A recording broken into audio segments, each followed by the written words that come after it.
पिछले पार्ट में हमने देखा था कि सैजिन का एक एक्सीडेंट हो चुका है। अब आगे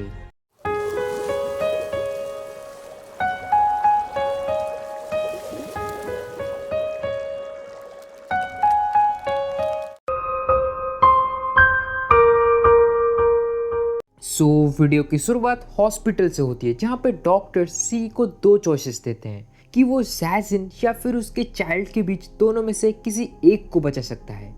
आउट ऑफ ऑप्शन सी सैजिन को चॉइस करता है। अब होश में आने के बाद सैजिन उसके बेबी के न्यूज़ सुनकर पूरी तरीके से डिप्रेशन में जा चुकी है। वहीं दूसरी तरफ सी का भी ऐसा ही कुछ हाल है, जिसको देखकर ग्रैंडमा बोलते हैं कि उसे सैजिन को संभलने के लिए थोड़ा सा टाइम देना होगा।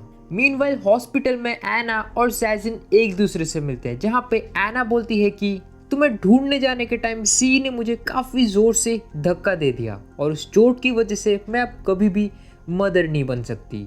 देन कुछ टाइम के बाद सी सैजिन से मिलने उसके घर जाता है, जहाँ पे वो देखता है कि सैजिन डिलन के साथ मिलकर हमेशा के लिए हंगरी चली जा रही है। सी उसको रोकने के लिए काफी कोशिश करता है, लेकिन सैजिन अपना डिसीजन ले चुकी थी।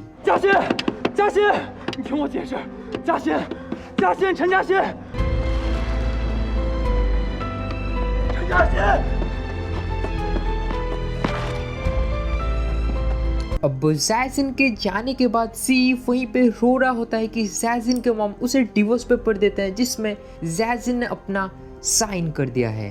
और यही ड्रामा की असल टर्निंग पॉइंट है। अब हंगरी में पहुंचने के बाद सैजिन मास्टर लोंगशेंग के पास एक फ्लोरिस्ट बनने का डिसाइड करती है। मीनवाइल एना एक बार फिर से सी को सीड्यूस करने की कोशिश करती है, लेकिन सी बोलता है कि अब मेरे दिल में सिर्फ एक ही गर्ल है और उसका नाम है चेन सैजिन, जिसे कोई भी रिप्लेस नहीं कर सकता। देन ड्रामा में 3 साल का एक टाइम स्किप होता है और इन 3 साल के अंदर सैजिन ने अपना नाम चेंज करके एलन रख दिया है और साथ में वो अब एक कॉन्फिडेंस एंड फ्री वुमन बन चुकी है।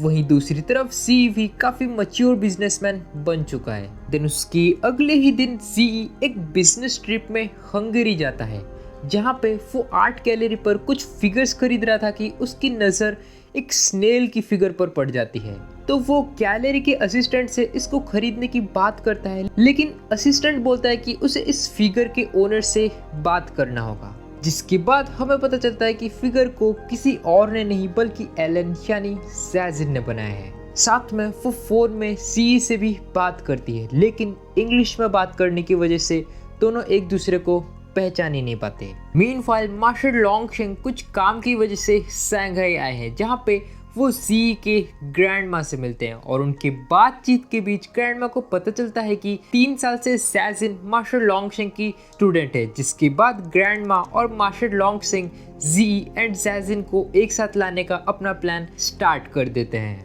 देन उसके अगले दिन ग्रैंडमा सी को कॉल करके मास्टर लोंगशेंग की स्टूडियो में कुछ काम के लिए भेजते हैं, लेकिन स्टूडियो में जाके जी और सैजिन दोनों एक दूसरे को देख के काफी ज्यादा शॉक हो जाते हैं, जहाँ पे सैजिन बोलती है कि उसको मास्टर लोंगशेंग ने भेजा है। वहीं दूसरी तरफ सी बोलता है कि वो यहाँ सिर्फ उसके ग्रैंडमा के बोलने पर आया है।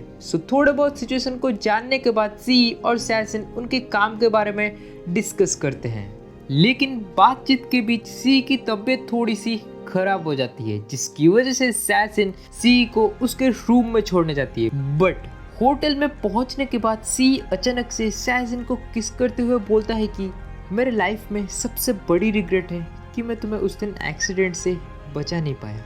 और ये सुनने के बाद सैजिन थोड़ी बहुत इमोशनल हो जाती है।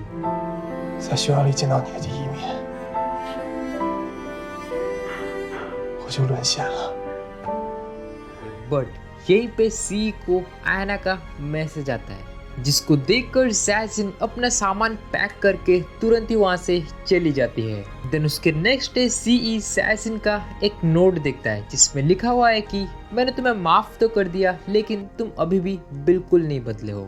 जिसको देखने के बाद सी सीधे आर्ट बिल्डिंग जाके सैजिन को हक करते हुए बोलता है, दिविज मुझे एक और मौका दो अपने आप को प्रूफ करने के लिए।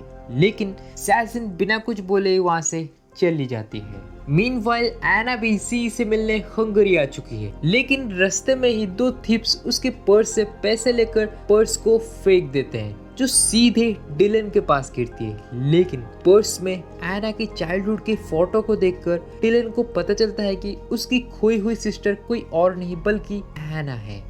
पर्स रिटर्न करने के टाइम डिलन एना से थोड़ी बातचीत करता है, मगर अमनीशिया की वजह से एना को अपने चाइल्डहुड के बारे में इतना कुछ मेमोरीज याद नहीं है। इसी बीच जी मिस्टर डब्ल्यू नेम से एक अकाउंट बनाकर जैजिन से थोड़ा बहुत चैटिंग करता है, जिसके बाद वो जैजिन को शंघाई लाने के एक खतरनाक आइडिया लगाता है। यहाँ पे वो अपने असिस्टेंट एंसन को उसकी गर्लफ्रेंड सी से मैरिज करने बोलता है, जो कि जैजिन की बेस्ट फ्रेंड है। अपने बेस्ट फ्रेंड की मैरिज की वजह से जैजिन फाइनली शंघाई आती है, लेकिन कुछ अच्छा होने से पहले ही बहुत ही कुछ बुरा हो चुका है, क्योंकि डिलन जैजिन से बोलता है कि उसकी खोई हुई सिस्टर कोई और नहीं बल्कि एना है, तो क्या तुम उसके लिए सी को भूल सकते हो? जिसके रिप्लाई में जैजिन भी हाँ बोल देती है। डिलन से प्रॉमिस करने की वजह से जैजिन सी से बहुत ही रूडली बिहेव करती है, ताकि सी उसे हमेशा के लिए भूल जाए। और ऐसा ही होता है क्योंकि सी के सामने जैजिन और डिलन मिलकर एक कपल बनने का एक्टिंग करते हैं, जिसके बाद सी फाइनली एक न्यू लाइफ स्टार्ट करने का डिसाइड कर देता है। देन उसकी अगले दिन फाइनली एंसन और सी का मैरिज होता है, जहाँ पे हमें पता चलता है कि जैजिन अभी भी सी के लिए फीलिंग्स रखती है। मीनवाइल डिलन को पता चलता है कि सी और जैजिन के ब्रेकअप में सबसे बड़ा हाथ उसके सिस्टर यानी एना का है, क्योंकि उसी ने उनके डिवोर्स एग्रीमेंट्स को चेंज कर दिया था। अब वेडिंग को अटेंड करने के बाद जैजिन फॉल टूर करने का डिसाइड करती है, लेकिन जाने से पहले वो ग्रैंडमा से एक आखिरी बार मिलती है, जहाँ पे ग्रैंडमा उसे एक डायरी देते हैं जिसको सी ने इन 3 सालों के अंदर लिखा था। देन डायरी को पढ़ने के बाद जैजिन को पता चलता है कि सी ने उसे आखिर कितना मिस किया था।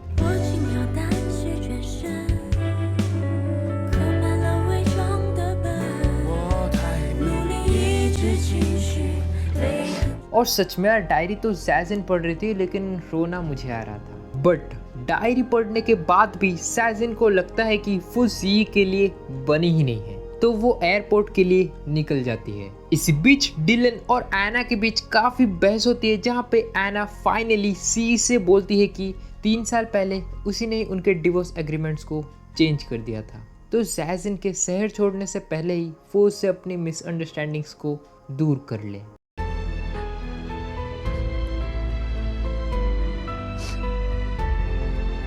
और ये सुनने के बाद सी ह्यूसेन बोल्ट की तरह दौड़ लगा के फाइनली एयरपोर्ट में पहुंचता है, लेकिन जैजिन उसके कोई भी बातों को सुनने के मूड में ही नहीं है। बट फ्लाइट में चढ़ने से पहले ही उसे एना का एक मैसेज आता है, जिसमें लिखा हुआ है कि 3 साल पहले उसी ने उनके डिवोर्स एग्रीमेंट्स को चेंज कर दिया था। और इसे पढ़ने के बाद जैजिन सीधे आके सी को हक करती है। ये是我的命中注定。